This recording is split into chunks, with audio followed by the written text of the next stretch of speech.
My name is Rebecca Sterling, and the night my marriage ended began with a piece of plastic slid across a marble counter. The lodge was called High Ridge Summit, tucked into the mountains outside Boulder, the kind of place where wealth pretends to be quiet. The air smelled like pine and polished wood. Men in tailored jackets laughed too loudly. Women in silk dresses moved like they owned the view. I arrived alone. At the check-in table, a young woman avoided my eyes. Her hands hesitated. Then she pushed a name tag toward me. I picked it up without thinking. Rebecca, event staff. I looked at it for a second too long. Before I could say anything, my mother-in-law appeared beside me in a pale gold gown, smiling the way people do when they finally stopped pretending to be kind. She glanced at the badge and nodded with satisfaction. "Perfect," she said, loud enough for the people nearby to hear. "Staff enters from the side tonight." Around us, conversation slowed. Someone turned their head. Someone else pretended not to stare. I clipped the badge to my dress and walked into the ballroom. The main table sat under the largest chandelier. 8 place settings, 7 chairs, 1 space empty, directly beside my husband. James Sterling arrived 20 minutes later, relaxed, confident, already holding a glass of whiskey. He noticed the badge. He noticed the empty chair. Then he laughed. It was the same warm laugh he used when a deal closed in his favor. "Relax, Rebecca," he said, reaching past me for a wine glass that was not meant for him. "Food is for family." 5 years of marriage. 3 years of waking before dawn to fix companies he never had time to look at. 18 months of quietly saving his father's business so the Sterling name would not collapse. And I was not family enough for a chair. I reached for my ring. The diamond caught the light as I slid it off slowly, deliberately. I placed it in the center of the empty place setting. The soft sound it made against the linen carried farther than the music. Then I spoke calm, clear. "I am no longer your wife." The room went silent. James stopped smiling. 300 people watched as I turned, walked past the tables, past the whispers, past the velvet stand, and stepped into the cold mountain night. My hands did not shake. Not yet. Before I became Rebecca Sterling, the woman with no chair. I was just Rebecca Parker from Dayton, Ohio. I grew up in a small house with thin walls and a mother who worked 2 jobs and never complained. She taught me early that stability was built, not announced. You showed up. You paid your bills. You kept going even when no one was watching. I paid my way through college waiting tables and studying accounting at night. Numbers made sense to me when people often did not. I learned how businesses failed not because owners were cruel, but because they ignored quiet problems for too long. Cash flow gaps, bad contracts, pride disguised as optimism. After graduation, I did not chase prestige. I chased usefulness. I took consulting work no one else wanted. Failing factories, struggling restaurants, family businesses 1 bad quarter away from closing their doors. I listened more than I spoke. I fixed what could be fixed. When things worked again, I stepped back. That is how I met James. He was sharp, charming, and ambitious. He liked to talk about growth and legacy and doing things bigger than the generation before him. He told me I was the smartest woman he had ever met. He said we were a team. I believed him. When we married, I did not stop working. I just moved quietly. While James built his name in finance, I built systems that kept other people's lights on. I liked being behind the scenes. I thought partnership meant trust. When his family talked about money, they talked loudly. When I talked about money, I talked carefully. I did not need applause. I needed results. At dinners, his mother would introduce me as James' wife, who keeps busy. People smiled politely and moved on. I told myself it did not matter. That respect would come with time. I chose not to correct anyone. I chose not to take credit. I chose not to notice how often my work was minimized while his potential was praised. There is a moment many capable people reach, where they confuse patience with loyalty. Where they believe that if they stay steady long enough, someone will finally see them clearly. That was who I was. Not weak, not naive. Just convinced that being useful was enough to belong. I was wrong. The first rail crack appeared when the Sterling manufacturing company started to fail. It was the kind of business people love to brag about. Third generation, American-made, dozens of families depending on it, and it was bleeding cash. James was traveling, conferences, investor dinners, deals that looked impressive from the outside. His father sat at the kitchen table staring at spreadsheets he did not understand and talking about legacy like it was a life raft. No one asked me to help. I stepped in anyway. I spent my days inside the factory walking the floor with managers who were exhausted and scared. I spent my nights rebuilding budgets line by line. I renegotiated supplier contracts. I reworked production schedules. I found equipment that was costing more to run than it was worth and made the hard call to let it go. It was not dramatic work. It was necessary work. I explained it to James once like this. Imagine your house has a cracked foundation. You can repaint the walls all you want, but eventually the whole thing collapses. Someone has to dig down and fix what no one sees. That someone was me. Over 18 months, the company stabilized. Orders returned. Payroll stopped being a weekly panic. Hundreds of people kept their jobs. The sterling name survived. At the family celebration dinner, James stood and accepted congratulations. He talked about difficult decisions and strong leadership. His father squeezed his shoulder with pride. No one mentioned my name. Later that night, James thanked me in bed. His voice was half asleep. He said I should not work so hard and rolled over. I told myself that was enough. I told myself that credit inside a marriage did not need an audience. But something shifted after that. His mother wore new jewelry and spoke about resilience. Their friends talked about how impressive James was under pressure. When someone asked what I did, James smiled and said consulting here and there, here and there. I kept records because that is how my mind works. Every adjustment, every approval, every decision that saved them money or kept the doors open. Not because I wanted proof, but because I had learned that stories change when power is involved. At the time, I still believed love would protect us from that. I still believed that the work mattered even if my name did not. That belief did not survive much longer. After the company recovered, the disrespect did not stop. It just became quieter. At dinners, James would interrupt me mid-sentence and finish my thought incorrectly. When I corrected him, he would laugh and say I was being too technical. His friends nodded, as if that explained everything. His mother had a way of praising me that felt like a warning. She would say things like, "Rebecca is so helpful." Or, "We are lucky she keeps herself occupied, always smiling, always diminishing." When people asked about my work, she redirected the conversation to James' future. I told myself she was old-fashioned, that she did not know any better. There were moments that should have mattered more than they did. The time James called my consulting work a little side thing during a dinner with investors. The time he suggested I dress more colorfully so I did not look so serious beside him. The way my successes were treated as background noise, while his potential was treated as prophecy. Each moment alone was easy to excuse. Together they formed a pattern I was not ready to name. I worked harder. I stayed quieter. I believed loyalty meant endurance. There is a particular loneliness that comes from being respected for what you provide, but not for who you are. You become useful in a way that erases you. I would stand in our closet some nights folding James' shirts exactly the way he liked them. 1 inch of starch at the collar, no wrinkles, precision care. I cried in the shower, so he would not hear. Not because I wanted to leave, but because part of me still wanted to be chosen, still wanted someone to notice that I was tired. He never did. Instead, he thanked me for being easy, for not making things complicated, for understanding how his world worked. I mistook his comfort for love.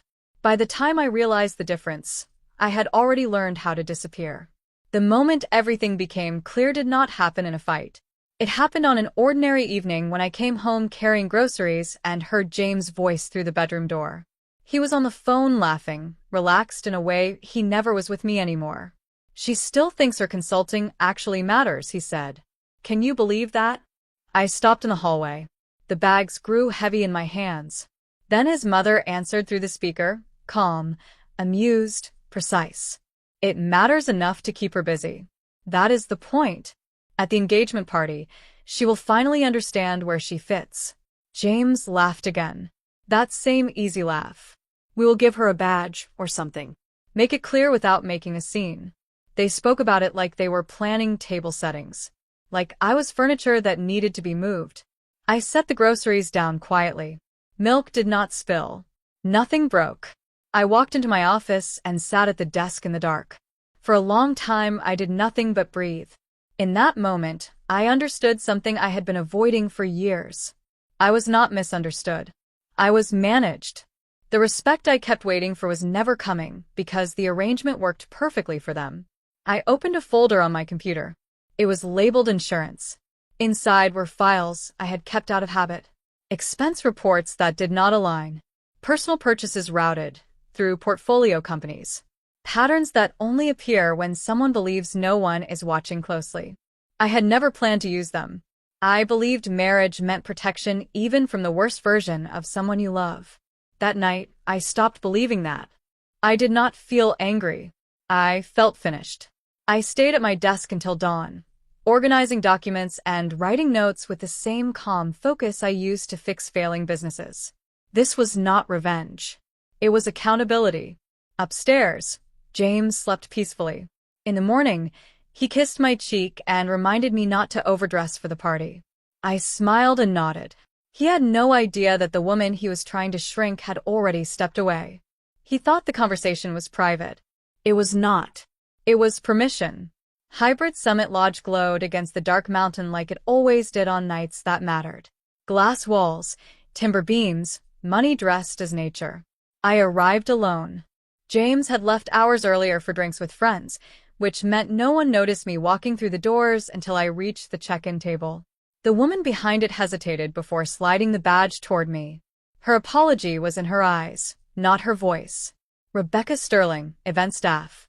I clipped it to my dress and kept moving. Inside the ballroom, the sound was thick. Laughter, crystal confidence. Our table sat beneath the largest chandelier, exactly where it always did. 8 place settings, 7 chairs. The empty space waited for me like an instruction. People noticed. They always do when someone breaks a rule quietly. James arrived late. He was flushed from whiskey and success. He saw the badge. He saw the missing chair. He did not look surprised. He laughed. "Relax, Rebecca," he said, reaching past me for a glass of wine meant for someone else. "Food is for family." The room leaned in, waiting for me to apologize, to joke, to step aside. Instead, I stood still. I reached for my ring and slid it off slowly. The diamond caught the chandelier light as I placed it in the center of the empty place setting. The sound it made against the linen cut through the music. I spoke without raising my voice. "I am no longer your wife." The laughter stopped. Conversations froze. Someone dropped a fork. James stared at me like I had spoken in another language. I did not wait for him to respond. I turned and walked out past the tables, past the whispers, past the people who would tell this story for years, and stepped into the cold mountain air. The valet handed me my keys with shaking hands. I thanked him. As I drove down the mountain, the city light spread out below me like something new. I pulled over at a turnout and finally let myself shake. Not from fear, from relief. Then I took out my phone and sent one message to the only person who needed to hear it. "Execute everything tonight." That was all. By the time I reached home, the first accounts were frozen. I never went back.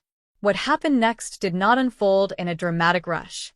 It moved the way truth usually does when it is finally allowed to surface. Quietly, methodically, without asking for permission. By the next morning, the firm where James worked was holding emergency meetings he was not invited to attend. Accounts he once controlled were locked. Emails went unanswered. His name disappeared from shared calendars before anyone officially explained why. I did not call him. I did not watch. I focused on my work. Regulators followed the documentation, exactly where it led them. There was no scandal headline, no spectacle, just consequences that arrived with signatures and sealed envelopes. James lost access to the world that had once been around him. Partnerships dissolved. Investors distanced themselves. The reputation he had built on charm and confidence collapsed under the weight of records he assumed. No one understood well enough to question. He tried to reach me once. A short message, careful words, no apology, just confusion that I no longer existed where he expected me to be. I did not respond. His mother sold the house quietly months later. The jewelry stopped appearing. The invitations stopped coming. Power is loud when it arrives and very quiet when it leaves. People asked me how I felt. I told them the truth. I felt clear. I had not destroyed anything that did not already deserve to fall. I had simply stopped holding it upright. For the first time in years, I slept through the night. Not because everything was perfect, but because nothing was pretending anymore. Walking away did not make me lonely. It made me honest. I moved into a small temporary office while I decided what came next. No views, no marble, just a clean desk, a white wall, and silence that belonged to me. I named the firm Northline Advisory because I wanted something that pointed forward, not backward. Clients found me the way people usually do when they are running out of options. Quietly, carefully, with hope they were trying not to show. They were not glamorous companies, a logistics firm in Michigan, a family-owned supplier in Ohio, a brewery trying to keep 3 generations employed. They did not care who I had been married to. They cared that I listened, that I told them the truth, that I stayed until the work was done. Word spread, not fast, not loud, but steadily. One afternoon, James' younger sister showed up unannounced. She stood in the doorway holding 2 cups of coffee and an apology she did not know how to phrase. We sat on the floor because I had not bought chairs yet and talked about things we had never been allowed to say out loud. She left the family business a month later. That was when I understood something important. Leaving does not always mean burning bridges. Sometimes it means refusing to stand on ones that were never built to hold you. I worked less, but accomplished more. I stopped proving myself and started choosing myself. The difference was immediate. For the first time, my life felt aligned. Not impressive. Aligned. There is one object on the wall of my office that always stops people. It is a name badge in a simple black frame. Rebecca Sterling, event staff. Clients ask about it once they feel comfortable. Sometimes they laugh. Sometimes they look confused. I tell them the truth. That badge was the moment I stopped asking for permission to belong. For years, I believed that if I worked hard enough, stayed loyal enough, stayed quiet enough, I would earn a seat at the table. What I learned instead is that some tables are designed to keep you useful, not respected. Losing my seat that night did not diminish me. It clarified me. I no longer measure my worth by proximity to power or approval from people who benefit from my silence. I build my own tables now. I choose who sits at them. People who listen. People who tell the truth even when it is uncomfortable. People who do not need me to shrink so they can feel tall. If you are listening to this and you recognize yourself in my story, I want you to hear this clearly. Being excluded is not always rejection. Sometimes it is direction. Sometimes the empty chair is not punishment. It is permission. Permission to leave what no longer honors you. Permission to stop explaining your value. Permission to choose yourself without apology. Thank you for staying with me through this story. If it resonated with you, please like and share it so it can reach someone who needs it. And if you have ever been quietly pushed aside, tell me your story in the comments. You are not invisible. You are just standing at the wrong table.